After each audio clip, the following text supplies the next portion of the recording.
Ақпараттық сағат.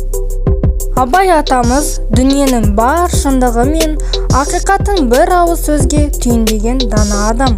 Оның ұлағатты сөздерінде түсінем деген жаңа қаншама даналық пен кемеңгерлік жатыр. Бүгін сіздерге Абайдың жүрек, ақыл, мінез жайлы жазған қанатты сөздерін ұсынамын.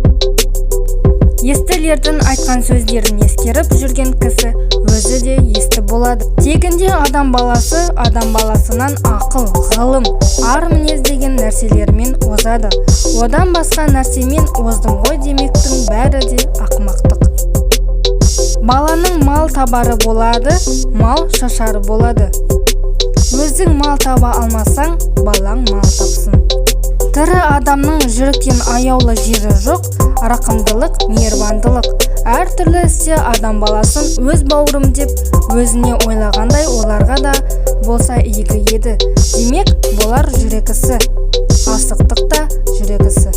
Иман сақтауға қорықпас жүрек, айнымас көңіл, босамас буын керек. Тіл жүректің айтқанына көнсе, жалған шықпайды. Адам ақысыздығынан азбайды, ақылдының сөзін ұғып, аларлық жүректе жігер, қайрат, байлаулық жоқтығынан азады. Есті кісілер үлкен есі шықпай, ақылды қолдан жібермей, бойын сынатпай жүріп ізденеді. Құдайшылық жүректе, жаманмен салысып жақсы болмайсың. Көпке қорлық жүрмейді.